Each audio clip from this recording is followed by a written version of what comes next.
Bienvenidos a esta su revista Medicina y Salud Pública, la versión de Facebook, la versión digital, y estamos celebrando que somos la única revista en su tipo en tener más de 300,000 seguidores, para ser exactos 329,000 seguidores en nuestras cuentas de redes sociales. Y hoy nos encontramos desde Ponce para informarles sobre lo que acontece en torno a la Convención Anual de Hematología y Oncología de Puerto Rico, y nos visita en esta ocasión su presidente, quien será presidente hasta el día de mañana, el doctor Héctor Vélez. Gracias por estar con nosotros. Gracias por invitarnos y darnos la oportunidad de compartir con el público de ustedes, que es extenso, y hablar un poquito sobre lo que hacemos los oncólogos y los hematólogos. Claro, y queremos decir que es un programa para también que conozcan todo el trabajo que hacen nuestros oncólogos en Puerto Rico, que son muchos, muy bien entrenados, y también para conocer lo último en cuanto a tratamiento en torno a tumores y los tipos de cáncer que más están afectando a Puerto Rico y también al mundo entero. Y de eso saben ustedes. Vamos a hablar un poco de lo que ocurre durante este fin de semana. Pues en este fin de semana la convención se encarga de agrupar expertos importantísimos de cualquier parte del mundo, y tratamos de traer la información nueva, porque el cáncer es una enfermedad que todavía nos falta mucho por aprender, y se aprende con investigación. Tenemos que probar medicamentos nuevos, probar técnicas de cirugía, y estas personas que se encargan de hacer esa investigación, de ponernos la información al día, pues están aquí con nosotros y nos la presentan, ¿no? Nos dan las nuevas instrucciones para cómo planificar y cómo tratar los pacientes de cáncer que tenemos ahora y los que vienen en el futuro. Claro, eso es parte de la formación del profesional en medicina y salud pública. El médico necesita estudiar todo el tiempo. El que se crea que un médico se gradúa y tiene su título y se va a trabajar y nunca tiene que leer un libro, pues está equivocado. No dejamos de aprender, y es una obligación. En oncología especialmente es más arduo porque es muy cambiante, ¿no? Es probablemente una de las enfermedades a las cuales más miedo le tenemos, y por esa razón pues queremos buscarle solución. Claro, y además da mucho trabajo. Es una enfermedad que en su inmensa mayoría también es mortífera, provoca la muerte. Sí. O sea, todas las enfermedades son serias, ¿verdad? Nadie quiere tener diabetes, ¿verdad? Nadie quiere tener fallo renal. Pero el cáncer tiene una sensación para el paciente de que tiene fecha de expiración, y que si no puede resolver esa situación inmediatamente, pues su vida va a terminar. Ese no es el caso, ¿verdad? La mayoría de los pacientes de cáncer se curan, pero a razón de que hemos podido en los últimos 50 años avanzar bastante la tecnología. Antes de continuar hablando sobre los avances, ¿qué expertos los acompañan este año? Pues este año vienen patólogos, ¿verdad? Los patólogos son los que nos ayudan a identificar qué tipo de tumores. No todo lo que crece en el cuerpo viene del mismo tejido, entonces esa diferencia es vital para poder identificar un tratamiento. No es lo mismo un cáncer de seno con cáncer de pulmón, las medicinas son totalmente opuestas. Además de eso, pues tenemos expertos en tumores específicos. Por ejemplo, ahora mismo está presentando un profesor en sarcoma, y sarcoma son los tumores que crecen en las extremidades, que vienen generalmente de hueso, de piel, de músculo. Escuchamos mucho del sarcoma cuando se generalizó también o hubo la epidemia del HIV en Puerto Rico. Sí, a principios de los 80 se comenzó a hablar, claro, del sarcoma. El Kaposi, ciertamente, está bien informada. El Kaposi es un sarcoma. En este caso es un sarcoma que está, vamos a decir, asociado a la infección del HIV. Y es específico prácticamente de los pacientes que tienen HIV. Claro, y ese sarcoma, esas son las cosas nuevas que surgen, por eso ustedes tienen que estudiar todo el tiempo. Exacto, el Kaposi de sarcoma no existía hasta que no empieza a verse el HIV. Y ahora pues estamos lidiando con este otro tipo de tumor relativamente nuevo. Sí, el sarcoma, hay sobre 200 tipos de sarcoma, eso es lo que lo hace complejo, ¿verdad? Son 200 tipos, 200 tratamientos y 200 decisiones diferentes para cada persona. Y ese es el esfuerzo, ¿no? De mantenerse al día y de buscar cuál es la debilidad de ese tumor para poderlo atacar mejor. Y antes de hablar también de los tratamientos, pues nos gustaría saber cuál es el cáncer que más prevalece en Puerto Rico, los que afectan mayormente a la mujer y los que afectan mayormente al hombre. Sí, básicamente es a nivel mundial, no tan solo en Puerto Rico, pero a nivel mundial en la mujer es el seno y en el hombre es la próstata. Si combinamos a los dos en Puerto Rico, hombres y mujeres, entonces el colon tiene una posición importante. Y el cáncer de pulmón, a pesar de que no es de los más comunes, pero como es uno de los más difíciles de tratar, pues sí, es importante. O sea que si hablamos de hombres solitos, próstata, mujeres solitas, seno, pero si combinamos todas las poblaciones, entonces el colon es el segundo más importante. ¿Y cómo compara el nivel de casos en Puerto Rico con el resto de la población mundial? Porque hay una sensación, doctor, de que aquí todos conocemos a alguien que tiene cáncer o que haya padecido o que incluso haya sido víctima, ¿verdad?, fatal de cáncer. Tenemos la sensación de que hay mucho cáncer en Puerto Rico. Sí, y eso es una gran pregunta y me gustaría tomarme un minuto para explicar un poquito más sobre eso. La gente tiene la sensación de que el cáncer está acechando por ahí y lo oímos todo el tiempo, ¿verdad? No, que a tal persona le dio cáncer, pues a todos nos va a dar cáncer. Ciertamente no tenemos una incidencia mayor de cáncer en Puerto Rico que por ejemplo en Estados Unidos, y utilizamos Estados Unidos por la cercanía y porque nos parecemos en la comida, lo que comemos. Es que las poblaciones de Puerto Rico y Estados Unidos se están poniendo más viejitas. No hay tantos jóvenes y el cáncer es principalmente una enfermedad de adultos mayores. Entonces, a la medida que nosotros vivimos más, antes, qué sé yo, en los 50, los 60, la expectativa de vida era 50 años y todo el mundo moría ¿de qué? Del corazón. Y por eso nos hicimos tan hábiles tratando corazón y todos los centros de cardiología. Una vez la tecnología avanzó a tal grado que la gente ya no se muere de un infarto. La gente tiene 10 infartos antes de fallecer de él. Pues entonces la expectativa de vida siendo 75, 80 años, pues da la oportunidad para que los cuerpos que son más viejitos desarrollen tumores. Y por eso es que los vemos más frecuentes ahora, pero no es porque no está acechando por ahí, es que somos personas mayores. Y el cáncer es más común en personas mayores. ¿Cuánto puede incidir, digamos, nuestro estilo de vida y la alimentación, que también vemos por ahí muchos programas, muchos tratamientos que pues se basan precisamente en mejorar un sistema de salud y un sistema de vida en general para también tratar o prevenir el cáncer? Bueno, es complicado porque es algo multifactorial. Puedo decirte es que una persona que tiene cáncer exactamente qué hizo o dejó de hacer para que lo tuviera. Pero sí, cuando estudiamos poblaciones a través del mundo, montones de gente, sabemos que el cigarrillo aparece en esas estadísticas. Las personas que fuman cigarrillo tienen más incidencia de cáncer. Y los que viven con el que fuma. Exacto, porque se lo fuman de carambola, indirectamente se lo fuman. Las personas que son obesas, la grasa está asociada a niveles altos de malignidades. Entonces, ¿pero por qué estamos gorditos? Pues por lo que comemos. O sea, que si comemos de más, si estamos obesos, la incidencia es en personas con estilos de vida de ese tipo que tienen mayor incidencia. Seguro que la genealogía, o sea, si hay una familia que tiene una mutación, ¿verdad? Y dentro de sus herederos hay estas mutaciones, y mutaciones simplemente son errores de metabolismo que propician o que pudiesen dar el espacio de desarrollar tumores. La mayoría de la gente piensa que los tumores son hereditarios. Y si mi mamá tuvo cáncer, pues yo debo tener cáncer. O si mi familia no tiene cáncer, pues a mí no me va a dar. Y ese es un error.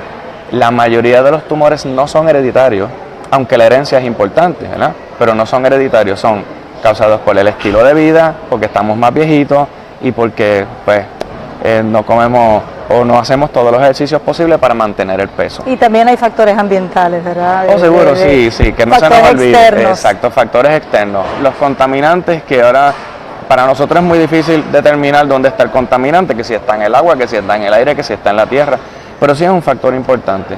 Una persona que tuvo, por ejemplo, radiación por alguna razón, ¿verdad? Que usualmente en esta era moderna no está expuesto a radiación a menos que no esté en una enfermedad, pero personas que han estado en lugares, por ejemplo, en Chernobyl o donde hubo bombas atómicas, esas poblaciones alrededor tienen incidencias altas de leucemia, por ejemplo, que es un cáncer, porque estuvieron expuestos a la radiación en ese tiempo. Claro, al igual que el manejo de químicos inadecuadamente, ¿verdad? Manejo de químicos inadecuadamente, y de esos hay pues tradicionalmente unos que son, ¿verdad? Sabemos por el historial, los médicos sabemos qué pasa con el paciente a veces por la historia y no por lo que trae al presente, pero personas que han trabajado en textiles o en fábricas donde se hace hule o plásticos, pues estas personas pudiesen tener un riesgo aumentado de cánceres en la vejiga urinaria, en el riñón, por ejemplo. Los de asbestos, que los conocemos bien, las personas que trabajaron en los los lugares bien grandes en Estados Unidos donde se hacían barcos, ahí se hacía mucho asbesto. En Puerto Rico se usaba asbesto también. Yo estudié en una escuela que el techo era de asbesto cuando yo estaba en la escuela elemental. Y el asbesto sí está asociado también a tumores en el pulmón y en el pecho. Nosotros aquí en Puerto Rico contamos también con un gran centro que es el Centro de Cáncer de Investigación. ¿Eso cuánto realmente les sirve a ustedes como herramienta para tener información, estadística o incluso acceso a, digamos, a fondos para investigar y continuar investigando? Es una excelente herramienta, es un excelente centro, eso es de lo mejor, ¿verdad? Es un placer llegar allí cuando uno es médico y uno es investigador, pues es un placer llegar a un lugar donde tengamos todas esos equipos y esas cosas, pero la investigación realmente la hace el paciente. O sea, realmente el investigador es la persona que participa del estudio, que tiene una situación en particular, ¿verdad? Tengo un tumor de seno y por tener ese tumor de seno yo quiero, ¿verdad?, participar en un estudio clínico. Yo quiero que mi experiencia con esta enfermedad, con este cáncer, le sirva de enseñanza al médico y que los pacientes que vienen después se beneficien de esa experiencia. Y a pesar de que sí tenemos un centro excelentísimo en Puerto Rico para eso, pero es el profesional, es la gente y el paciente los cuales contribuyen a eso. Y que no se olvide, la gente que participa en un estudio clínico no es servir de conejillo de India para que experimenten sin escrúpulos. Es una oportunidad de aprendizaje que está bien regulada y que realmente avanza los conocimientos para que la gente que viene después, nuestros hijos, nuestros nietos y bisnietos, si tuvieran una experiencia de cáncer, tuviesen la oportunidad aumentada de erradicarla y vivir saludable. Sí, mucha gente no sabe que en Puerto Rico ciertamente se desarrollan muchas investigaciones en esta área y ha provocado adelantos y nosotros hemos sido pioneros, ¿verdad?, en el descubrimiento de muchas cosas. Así que nos gustaría que usted nos lleve a través de esa historia de qué investigaciones han sido bien importantes en su área y que hemos logrado. Pues en los últimos años, ¿verdad?, yo he tenido la oportunidad de participar en estudios muy importantes para la inmunooncología.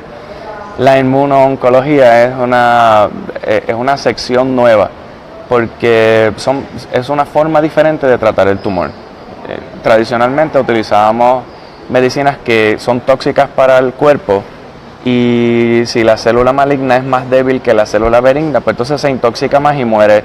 Y esa era la forma tradicional de tratar el cáncer. Pero ahora hay agentes o soluciones, anticuerpos que podemos administrarle a una persona que modifican la forma en que tu sistema inmune combate el cáncer. ¿Son productos del mismo cuerpo? ¿Los genera el mismo paciente? No los genera el mismo paciente. Estos anticuerpos, nosotros tenemos un mecanismo de anticuerpos, ¿verdad?, propio, nacemos con él y lo desarrollamos a través de toda la vida. Pero en este caso lo hacemos en un laboratorio. Esa molécula ya la conocemos bien y la podemos crear con la ayuda de bacterias, a veces de animales, y hacemos un anticuerpo que es casi 99.9% parecido al que nosotros generamos, pero con la habilidad de tocar el lugar exacto donde nosotros queremos trabajar para hacer un tumor más débil al sistema inmune. Es como un cambio paradigmático, porque en vez de atacar nocivamente, estamos enviando algo que protege. Lo dices muy bien, no atacamos nocivamente el tumor con sustancia, sino que despertamos o le damos una habilidad adicional a nuestro propio sistema inmune para combatir el tumor. Y entonces pues es tu cuerpo el que lo combate, realmente no es la medicina lo que lo hace. Pues, doctor, debe haber muchísima gente sintonizada que estará ávida de conocer más dónde se puede realizar, quién lo está practicando. Bueno, en Puerto Rico hay varias personas. Sí, yo personalmente tengo un centro de investigación que se llama Advanced Medical Research, que está aquí en Ponce. Y me preguntabas cómo los pacientes, o sea, cómo eso ha afectado a Puerto Rico. Pues en Advanced Medical Research participaron pacientes, por ejemplo, que tenían cáncer de cabeza y cuello, y con inmunoterapia. Y esta inmunoterapia salió con aprobación para la FDA para utilizarla a nivel mundial, porque pacientes como los que estuvieron en Ponce contribuyeron con su información para poder validar ese estudio y darle permiso por las agencias reguladoras. Genial. Además habla muy bien de la medicina puertorriqueña que se lanza a introducir estos estudios y estas terapias con nuestros pacientes. No, la persona que piense que en Puerto Rico no hay el expertise, ni la tecnología, ni los medicamentos para tratar cualquier tipo de cáncer, pues está equivocado. Puerto Rico tiene excelentes profesionales y estamos totalmente capacitados a nivel de que ni siquiera la tormenta, el huracán María, ni el huracán Irma, ni todas las catástrofes atmosféricas que hemos vivido han detenido el servicio de los oncólogos a los pacientes en Puerto Rico. Qué bien. Y hablando de María, me desvié un poquito aquí. Algunos han migrado porque también tenemos una gran sangría de profesionales, sobre todo especialistas en Puerto Rico. ¿Y cómo andamos en términos de cuántos son ustedes y si dan para atender las necesidades de la población? Pues fíjate, sí, migraron, pero migraron los pacientes. Okay. Yo no tengo conocimiento de médicos oncólogos que hayan migrado a causa de la tormenta. Somos bastantes y tenemos el personal para poder tratar a todos los pacientes que se afectan por cáncer en Puerto Rico. Pero sí, los pacientes migraron por montones de razones. Muchos se sintieron en pánico, dijeron, bueno, yo tengo cáncer, no hay luz, ¿dónde recibo mi tratamiento? ¿Quién me opera? Los hospitales están cerrados, y muchos de ellos se fueron a Estados Unidos a buscar ayuda. Ciertamente, pues eso creó una gran dificultad, porque el que el paciente se mueva a Estados Unidos no garantiza que el servicio médico se vaya a proveer en el sitio donde ellos llegaron. Y muchos de ellos, poquito a poco, pues fueron regresando, ¿verdad?, cuando se dieron cuenta de que nosotros estábamos capacitados de cuidarlos, ¿no?, y de hacer lo que teníamos que hacer para preservar su salud y prolongar su vida. Y ahí, ahora que habla de eso, ¿cuán importante es el seguimiento con el mismo médico o con la misma terapia? Porque ahí vemos como una interrupción, no solamente de tiempo y espacio, sino posiblemente del tratamiento. Por ejemplo, fue muy difícil un paciente que se mudaba a Estados Unidos y no se notificaba a su médico oncólogo en Puerto Rico, porque él es el que custodia toda la información. Lleva años o meses o tiene una información bien sensitiva que es necesaria para poder tratar a ese paciente. Entonces no había forma de comunicación, no teníamos teléfono, ni internet, ni fotocopiadoras, ni nada. Entonces estas personas llegaban totalmente desprovistas de información y el médico que los recibía decía, tendríamos que empezar todo de nuevo. Incluyendo los laboratorios. Incluyendo laboratorios, estudios de imágenes. Entonces, muchas veces la continuidad de tratamiento depende de lo que hiciste antes. Realmente fue difícil, fue un reto gigantesco. No tan solo para los pacientes, sino para los médicos que estábamos buscándolos y decir, ¿dónde estás? Déjame darte tu información, cómo te la hago llegar. Ni siquiera el correo funcionaba. Fue una experiencia de vida. Qué bien, pero se logró. Sabemos que entonces su clase está muy bien representada con el entusiasmo y el orgullo que habla de nuestros profesionales, pero regresando a la parte del paciente, que sé que hay muchos pacientes y esta información les es bien vital, ya hablamos de un tratamiento novel, pero sé también que hay biomarcadores y también la medicina que es hecha para ti. Una medicina hecha a tu medida. Sí. ¿Cuánto hay de esa práctica en Puerto Rico para tratar precisamente el cáncer? Bueno, y los tengo que decirte empezando, de que en Puerto Rico hay toda la tecnología y todos los medicamentos para tratar cualquier tumor. Realmente los hay. Es importante identificar el tumor exactamente, porque no todas las personas cargan el mismo tumor, y la persona que tiene tumor es individual. Es como hacerle un trajecito de novia a una dama que se va a casar, ¿verdad?, que ya lo quiere específicamente para ella con todos sus gustos. Asimismo, tenemos que poner los medicamentos. Hemos detectado que hay señales en específicos tumores que podemos usar medicinas que van directamente allí. Los que se llaman inhibidores de tirosina quinasa, es una palabra un poquito difícil, pero lo que quiere decir es precisamente lo que acabas de decir. Ese tumor tiene una banderita que si yo la ataco, ese tumor se debilita. La inmunoterapia es parecida, pero el target está fuera del tumor, ¿verdad? Está en el sistema inmune y no tanto en el tumor como la medida para hacer la terapia. Pero ha cambiado la forma en que se trata el cáncer en los últimos 15 años. O sea, y, por ejemplo, una terapia target, como la estás describiendo tú muy bien, ha hecho que la leucemia crónica mielógena sea una enfermedad de poca preocupación, porque con solamente una tableta, estas personas que antes el 100% de ellas fallecían, ahora tienen expectativas de vida normales. La expectativa de vida normal de un paciente en ese medicamento es 20 años. O sea que si la norma es 20 años, quiere decir que hay gente que vive 40 años muchísimo más. O sea, que es muchísimo más. ¿Es lo que se conoce como lupus? El lupus es una enfermedad de tejido inflamatorio y el lupus no es cáncer. Y mucha gente lo confunde, Mucha ¿verdad? gente lo Piensan que confunde. el lupus y el cáncer tienen relación, pero no es así. En este caso es una leucemia, es un crecimiento de células blancas anormal. Y en ese caso, pues fue probablemente el primer ejemplo de personas que entran a un estudio clínico y nunca salen del medicamento. Porque si imagínense que toda esta gente se diagnosticaban y al cabo de un año iban a fallecer. Y empezamos un estudio clínico con ellos. El investigador esperaba que esa persona pues viviera el año que le tocaba. Pero con esta medicina nueva, entonces pasa un año, pasan 2, pasan 3 años y la gente está viva y saludable sin evidencia de enfermedad. Y eso pasó por un estudio clínico. En la inmunoterapia, los pacientes que yo traté con inmunoterapia en mi oficina, rompieron esas expectativas de vida. Entonces tenemos pacientes ahora que ya decimos, bueno, no te voy a dar más medicina porque llevas 3 años que no tienes evidencia de enfermedad. Probablemente ya tu sistema inmune aprendió a combatir el tumor, y no necesitas la ayuda de la medicina. Y las hemos estado descontinuando. Eso no pasa con todo el mundo, pero eso no pasaba nunca antes y ahora se ve. Fantástico, y casi no pasa tampoco con ninguna enfermedad, porque por ejemplo en el caso del VIH, volvemos otra vez, al principio la gente fallecía, luego cuando se desarrollaron todas estas terapias, las personas viven de por vida, pero nunca pueden dejar el medicamento. No, y en ese caso, volvemos otra vez, ¿por qué los pacientes de HIV tienen vidas largas? Porque hubo investigación, un diagnóstico correcto, una tecnología aplicada y una investigación. Que participaron. Pacientes que participan. Si no hubiese esa voluntad de la gente de decir, yo quiero participar en un estudio clínico, esas grandes oportunidades del futuro no las vamos a lograr.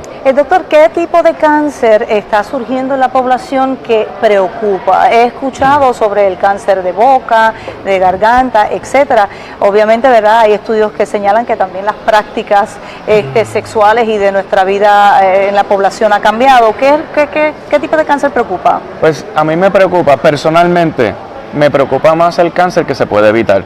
Yo creo que esa es la historia más triste. Y esos son ejemplos que está dando que son excelentes. El cáncer de cabeza y cuello, el cáncer de cervix, que es uno de los primeros 10 cánceres en rango en Puerto Rico y en Estados Unidos, se puede prevenir porque la gran mayoría de las personas que tienen en mujeres el cáncer de cervix o en hombres cáncer de cabeza y cuello están infectados con el virus del papiloma. Y el virus del papiloma humano es la causa principal de esos 2 tumores. Y para eso hay vacuna. Para eso hay una vacuna y es tan fácil como ir y vacunarse. Pero ¿qué requiere? Requiere que uno entienda que hay que vacunar a las personas en las edades tempranas. Porque si una chica o un niño de 9 a 12 años que todavía no tiene contacto sexual, esa es la edad idónea para vacunarlos. No esperamos a que ya sean adultos, que ya han tenido intercambios con otras personas y que ya el virus los ha infectado. Entonces requiere que la población entienda de que hay que vacunar a los niños para que no les dé papiloma y entonces evitar 2 de las primeras causas de muerte de cáncer en Puerto Rico, cáncer de cervix y cáncer de cabeza y cuello. Hará falta también una, digamos, legislación o política pública para que, por ejemplo, los planes médicos se vean obligados a cubrir esa vacuna y segundo, para que sea obligatorio como parte de la secuela de vacunas para la escuela. Sí, hay movimientos ya. Pero todavía no. Del Departamento de Salud. Sí, hay movimientos donde se está tratando de hacer. Primero orientando a la gente, porque, y esto es algo que yo he visto que pasa lamentablemente, se hace una propaganda para que se vacunen los niños y los padres no los llevan. Entonces tenemos aquí todo este esfuerzo para que se vacunen los muchachos, pero los padres todavía tienen ese miedito de que, bueno, si yo le pongo la vacuna, pues le estoy dando permiso para que tenga sus relaciones. Y el aspecto cultural también eso afecta a que no todas las personas se vacunen apropiadamente. Por eso debe ser obligatorio. Debería ser obligatorio y con todo y eso, ¿verdad? ¿Cuántas personas conocemos por ahí que sus padres nunca vacunaron a sus hijos porque le tienen miedos que son infundados y que no son no siguen las reglas de la investigación y la tecnología y dicen, no, yo no creo en las vacunas, yo no me las pongo porque eso dan 20 problemas. Y entonces no vacunarse ciertamente es un error, es un absoluto y total error. Principalmente cuando uno ve y tiene la experiencia que yo he tenido de mujeres jóvenes, 20, 25 años, que dejan huérfanos a sus bebés porque desarrollan cáncer de cervix y no se puede curar.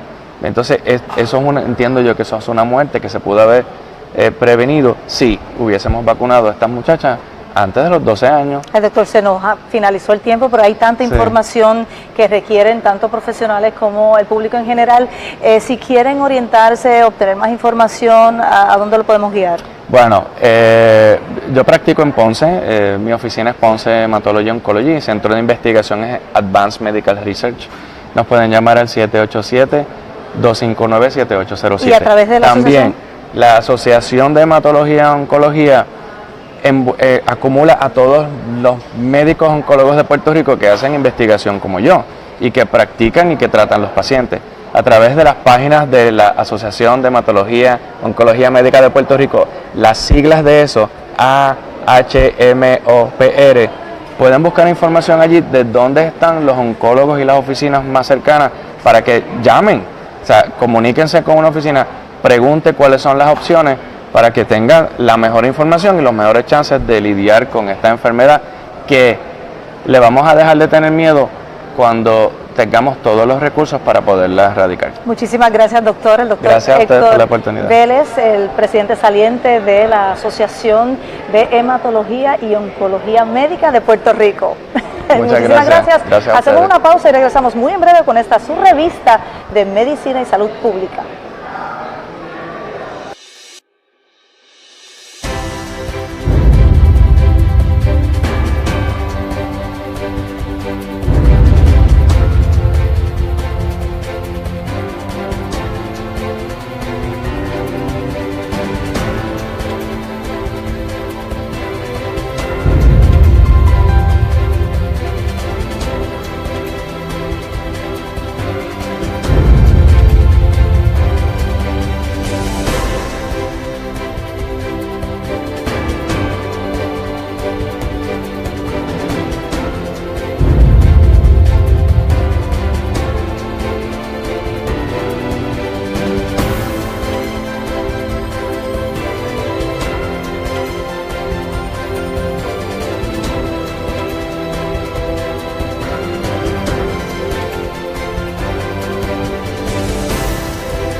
Regresamos a esta su revista Medicina y Salud Pública de Puerto Rico, la que tiene 329,000 seguidores en nuestras redes sociales, así que muchísimas gracias por el apoyo y por seguir los temas que estamos llevándole tanto a la clase médica profesional, a los empleados del sector de la salud y también al público y a los pacientes. Así que muchísimas gracias por continuar acá con nosotros. Estamos hoy desde Ponce con motivo de la convención de la Asociación de Hematología y Oncología Médica de Puerto Rico y estamos aquí con su próximo presidente. Luego de concluir la convención será electo presidente de la asociación, el doctor Sixto Pérez. ¿Cómo está? Mucho gusto, gracias por tenerme aquí, un placer. Sí, usualmente uno vincula a los oncólogos con médicos de mayor, mucho más experiencia, mucho mayor que usted, así que debe ser refrescante que el público vea que hay gente joven que se especializa en oncología.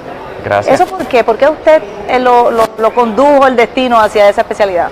Bueno, en hematología y oncología siempre dentro de la clase médica siempre ha habido como este tabú, ¿verdad? De lo que significa el cáncer y de lo que significan las enfermedades de malignidad. Y en realidad en Puerto Rico somos pocos los subespecialistas en hematología y oncología. Sin embargo, para mí es un reto y una satisfacción poder estar trabajando con pacientes de cáncer por varias razones. Número uno, que para mí mezcla lo mejor de dos mundos. Uno, la parte científica, la parte de terapias moleculares, inmunología, química, la ciencia y sobre todo los pacientes.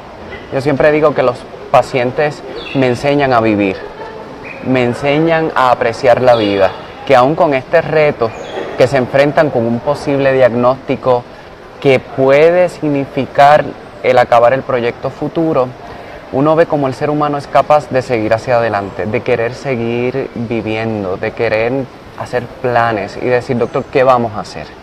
Entonces se convierte en este team entre médico y paciente, y es de las especialidades que permite al médico integrarse no solamente con el paciente.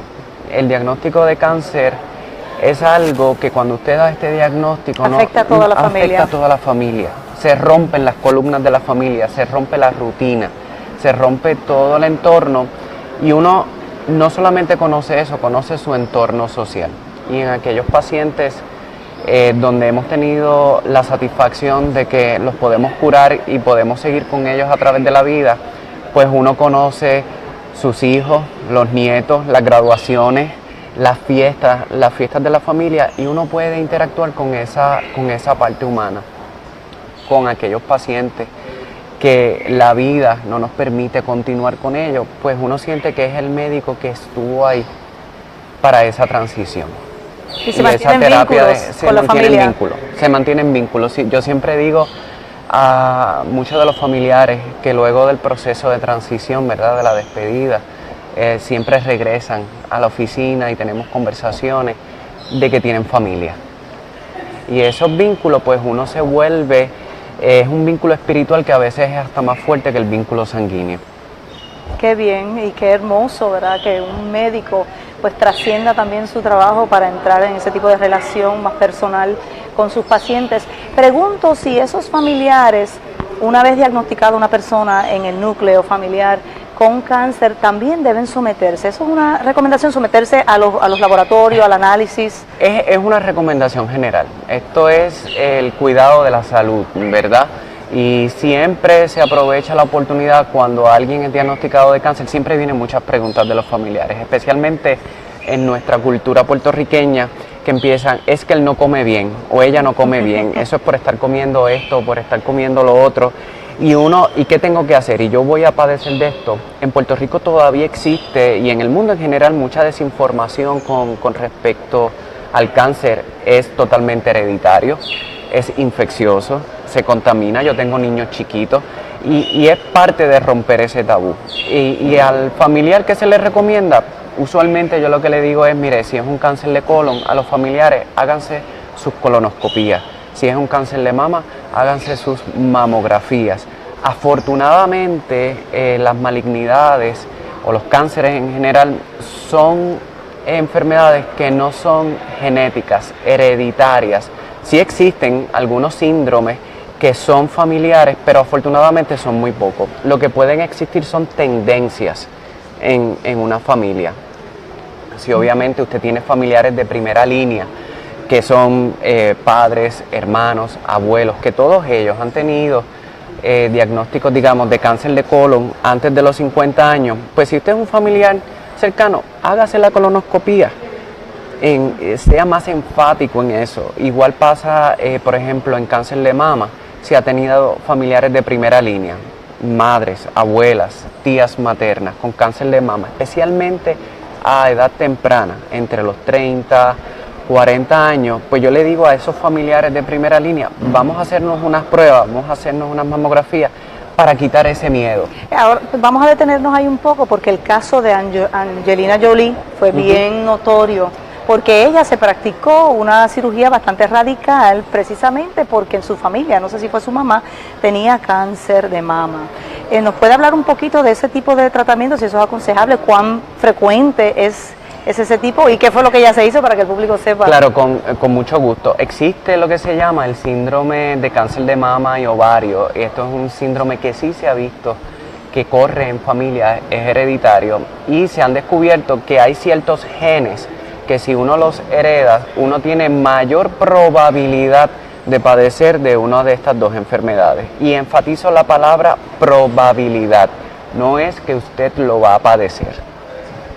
Y cuando se descubren estos genes, especialmente en Estados Unidos y en Europa, hubo, diríamos que esta histeria donde todo el mundo quería hacerse las pruebas, todo el mundo quería someterse a este tipo de cirugía y hubo que establecer unas guías. La cirugía, para el que no sepa, es que se amputan ambos senos y en la mujer se extirpan los ovarios, porque es el síndrome de cáncer de mama y cáncer de ovario. Y para no padecerlos, pues entonces se quitan esos órganos antes de. Hay pacientes donde se puede recomendar eso, pero en realidad son los menos.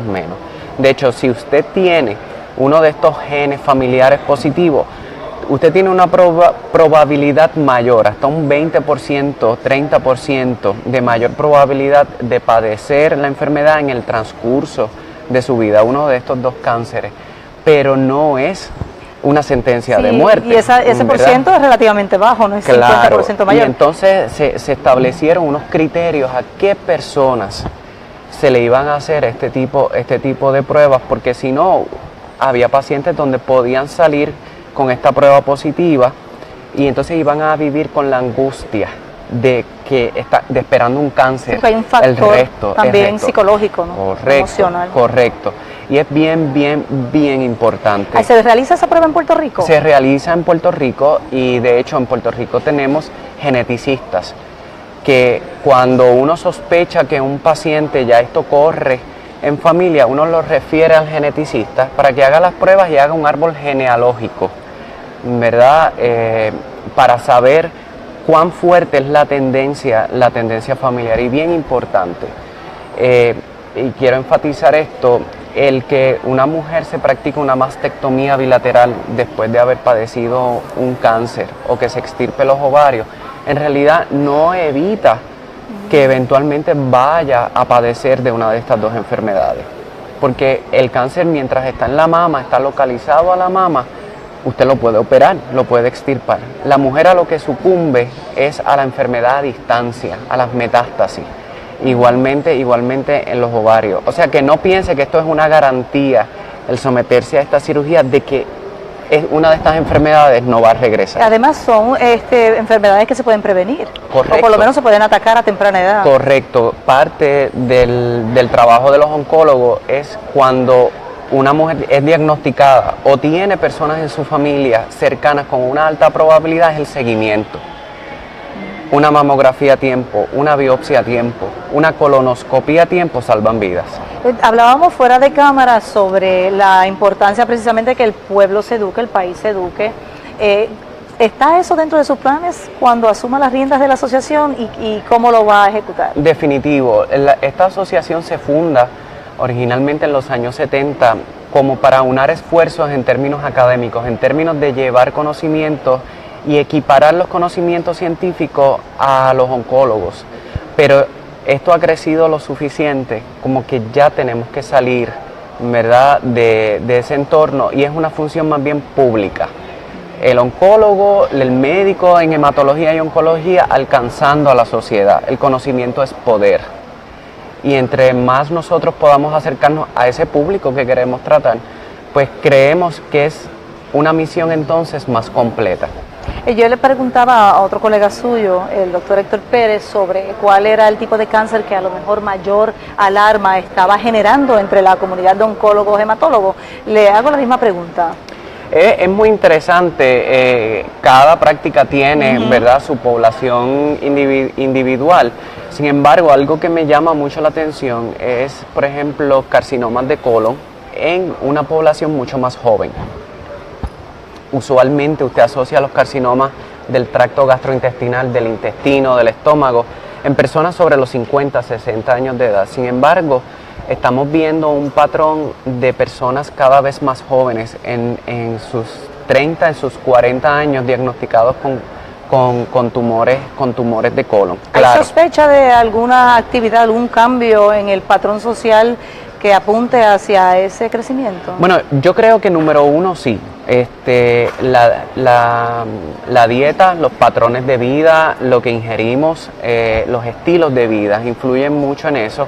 Y hay un factor bien importante, el conocimiento de las personas. cuando ya se sienten algún síntoma, algún dolor, pues van mucho antes al médico a buscar ayuda, y eso también ha incidido en que estemos diagnosticando a estos pacientes mucho antes y con mucha antelación, donde sí podemos intervenir y curarlos. ¿Y cuál es el tratamiento?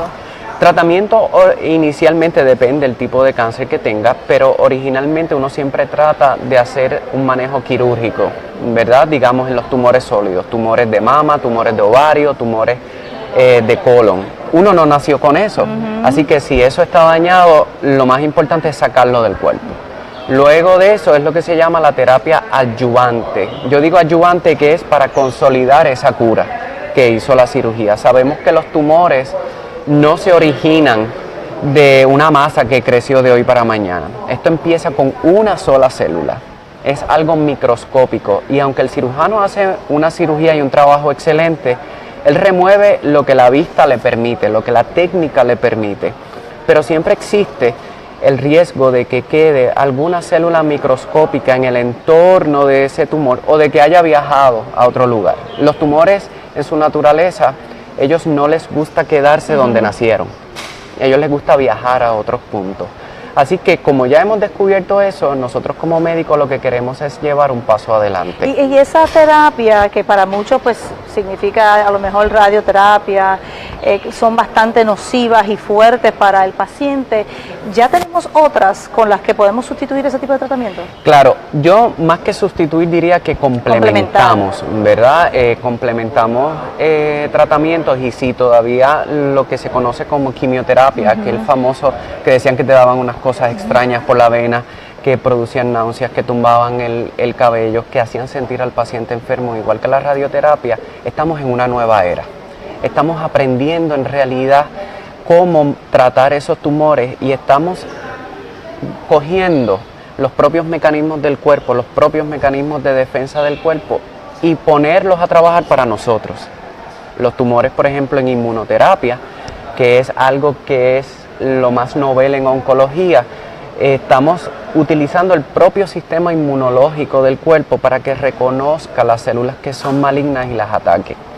Los tumores tienen la capacidad de disfrazarse y de hacerse pasar por células normales y buenas frente a ese sistema de defensa. Con estas nuevas terapias lo que hacemos es que le quitamos la máscara a la célula maligna y le damos la oportunidad a que ese sistema inmunológico, el mismo que nos defiende en contra de catarros, virus y otros tipos de enfermedades infecciosas, que es extremadamente efectivo, entonces aprende a atacar a la célula maligna. Nuestro sistema produce células potencialmente cancerosas todos los días, pero gracias a ese sistema de vigilancia y de defensa, las atacamos antes de que se formen tumores. Pues eso es lo que estamos utilizando ahora. Y las terapias naturales, por ejemplo, ahora se habla mucho del cannabis medicinal y posible, ¿verdad?, usos terapéuticos contra esta y otras enfermedades. El médico oncólogo hematólogo, ¿simpatiza con la idea de que un paciente a lo mejor pueda combinar terapias o las recomienda en algún caso? Yo siempre digo que estos son terapias que complementan, como decía, no sustituyen. Y en muchos de los casos, aunque no hay evidencia científica, no hay estudios científicos que nos puedan decir, mira, esto sí funciona, y ese es mi deber como médico, decirle, mira, yo no tengo una evidencia de que esto que estás utilizando va a funcionar. Sin embargo, yo siempre digo que la sopa de pollo, el caldo de pollo cuando uno tiene catarro hace sentir bien a uno, o un sobito cuando uno tiene un dolor hace sentir bien a uno. Yo no tengo evidencia científica de que eso lo haga sentir bien. Todo lo que sea en favor de hacer sentir bien al médico, al paciente, discúlpame, yo creo que complementa esa terapia. El paciente no es solamente un cuerpo, es un alma y es un espíritu. Claro, y la salud es algo holístico, ¿verdad? Definitivo.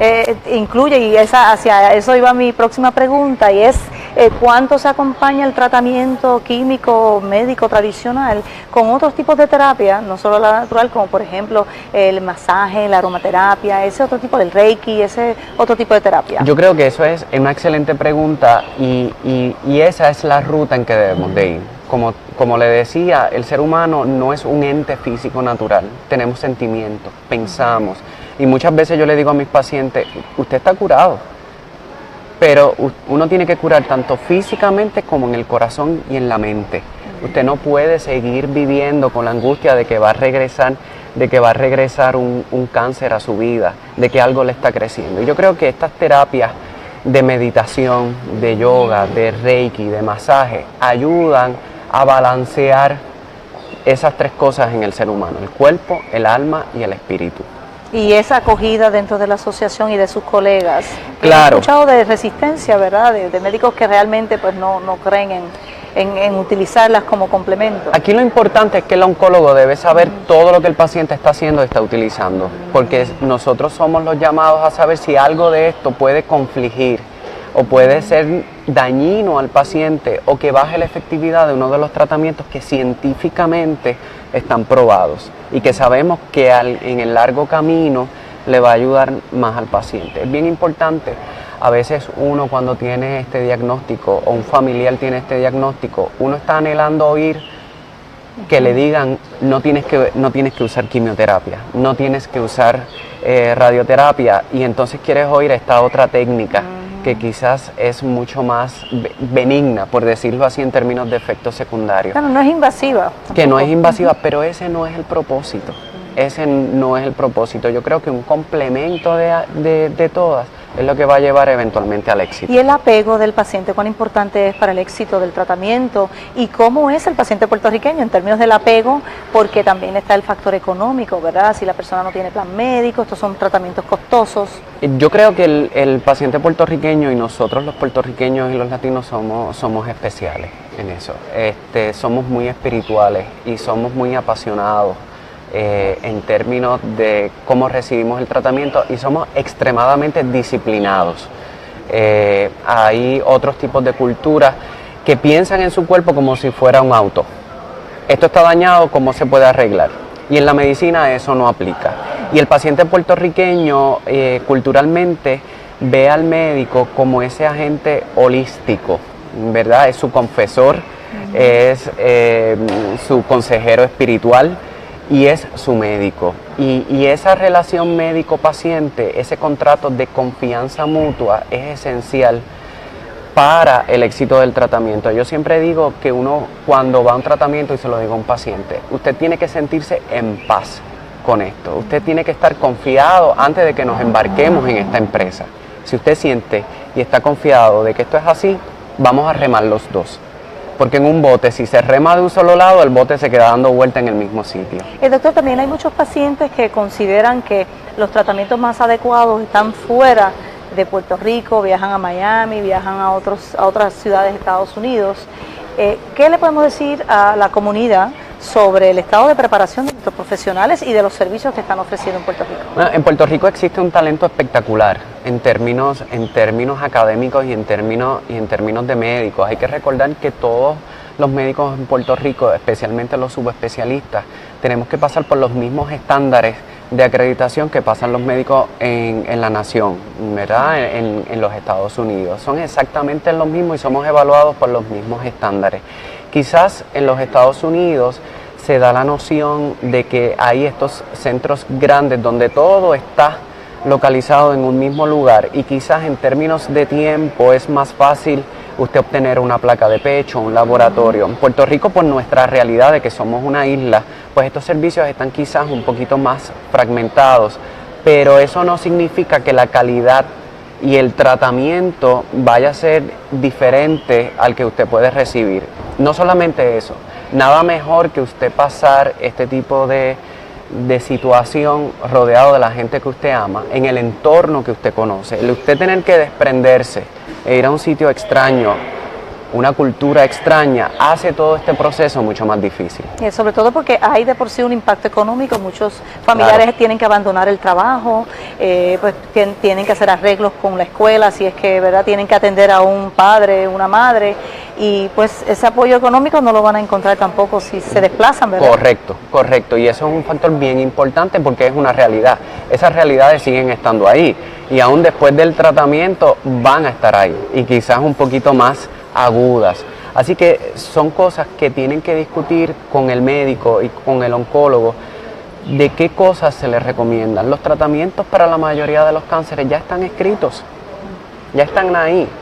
Usted lo que necesita es conseguir a un subespecialista, conseguir a su equipo y tener plena confianza. Y claro, todos los días se hacen descubrimientos nuevos, surgen medicamentos nuevos y terapias nuevas. En ese sentido, ¿hacia dónde apunta el futuro para el tratamiento de cáncer y eventualmente encontrar la cura, que es lo que todos quisiéramos? Bueno, la cura, usualmente quizás ese enfoque de cura es un poquito difícil. Sí hay cánceres que se pueden curar, afortunadamente, pero lo que estamos llevando es a que el cáncer sea una enfermedad que no sea sinónimo de muerte. Estamos tratando de convertirla en una enfermedad, digamos, crónica. Por ejemplo, yo le digo a los pacientes, usted nunca ha oído que alguien se cure de una alta presión o de una diabetes, pero se controlan con medicamentos y en el momento que dejen de ser efectivos se cambian por otros o se hace una combinación. Pues ese es el propósito, ese es el futuro de la oncología, y cada vez que pasan décadas, hemos tenido una década espectacular en conocimientos y en descubrimiento de nuevos medicamentos, y básicamente ese es el enfoque de la oncología ahora mismo, quitarle ese estigma. Muchísimas gracias, muchísimas felicidades, le deseamos mucho éxito en su nueva encomienda y cuente con su revista de Medicina y Salud Pública. Gracias, un gusto. Hasta aquí esta edición de Medicina y Salud Pública, su revista, la revista que puede seguir en nuestras redes sociales, así que si tiene preguntas, se las vamos a estar contestando más adelante, así que muchísimas gracias. Hoy quisimos concentrarnos en la conversación con nuestros invitados, así que los esperamos en nuestra próxima edición. Que la pasen muy bien. Muchísimas gracias. Gracias.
Si te gustó el vídeo, compártelo, además dale like o me gusta. También puedes suscribirte y seguirnos en nuestras plataformas y redes sociales. Nos consigues como @revista MSP.